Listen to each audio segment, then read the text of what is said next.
Hello বন্ধুরা, হাতে মাত্র 5 মিনিট সময় থাকলে ঘুম থেকে উঠেই ঝটপট এই রেসিপিটা বানিয়ে দেখতে পারেন। কোনো রকম বেকিং পাউডার, বেকিং সোডা এমনকি ফ্যাটানোর ঝামেলা ছাড়াই বাচ্চাদের টিফিনে বা সকালের জলখাবারের জন্য তৈরি করে নিতে পারবেন। ভীষণ টেস্টি হয় খেতে। তার জন্য দেখুন, সবার প্রথমে একটা মিক্সিং জারের মধ্যে আমি একটা ডিম দিয়ে দিলাম। এবার এর মধ্যে দিয়ে দিচ্ছি টেস্টের জন্য 2 চামচ মতো চিনি, দিয়ে দেবো হাফ চামচ মতো সাদা তেল। তারপরে এর মধ্যে আমি দিয়ে দিচ্ছি হাফ কাপ মতো ময়দা। ময়দার পরিবর্তে এখানে আপনারা আটারও ব্যবহার করতে পারেন।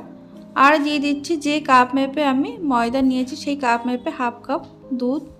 এখানে যদি লিকুইড দুধ না থাকে এখানে আপনারা টক দইও মিশিয়ে নিতে পারেন, বা গুঁড়ো দুধ, আমুলের যে গুঁড়ো দুধ সেটা একটু সামান্য গরম জলে মিশিয়ে এর মধ্যে দিতে পারেন। দেখুন, এর মধ্যে অল্প দুধ দিয়েছিলাম, এর মধ্যে আরও কিছুটা লাগবে, এখান থেকে আমি আরও কিছুটা দিয়ে দিলাম। দিয়ে আবারও মিক্সিতে একটু পেস্ট করে নিতে হবে।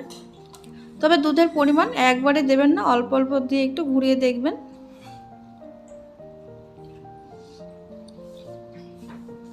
দেখুন, একটা স্মুথ ব্যাটার তৈরি হয়ে গেছে। এর মধ্যে আর দুধ লাগবে না। এবার একটা বাটির মধ্যে আমি ঢেলে নিচ্ছি।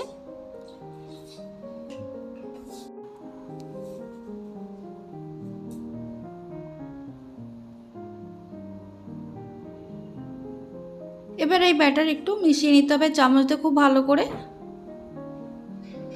আর দেখুন, যতটা দুধ নিয়েছিলাম তার অর্ধেকটা দুধ এখনও পড়ে রয়েছে। সামান্য দুধে এটা তৈরি হয়ে গেছে। যেহেতু এর মধ্যে আমি একটা ডিম দিয়েছিলাম তার জন্য। এবার এই ব্যাটারটা 10 থেকে 15 সেকেন্ড খুব ভালো করে মিশিয়ে নিয়েছি। দেখুন, একদম স্মুথ ব্যাটার তৈরি হয়েছে। এটা খুব বেশি পাতলা না আর খুব বেশি ঘনও না।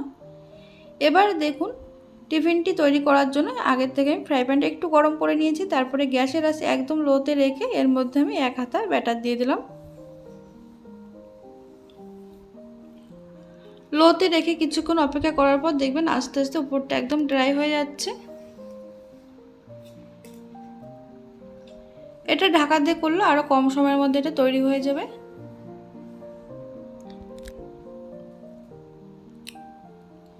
দেখুন, 1 থেকে 1.5 মিনিট অপেক্ষা করার পর এটা উপরটা একদম ড্রাই হয়ে গেছে, নিচের দিকটা খুব সুন্দর তৈরি হয়েছে। এবার নিচের দিকটা 10 থেকে 15 সেকেন্ড হালকা আছে এরকম একটু হালকা ছেঁকে নেব।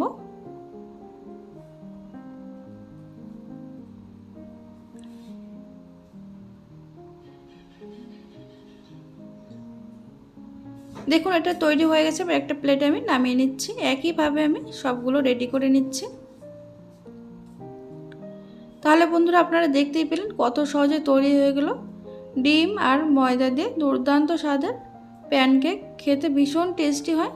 দেখুন, এখানে আমি সবগুলো রেডি করে নিচ্ছি। এর উপরে আপনারা সামান্য বাটার দিয়ে নিতে পারেন।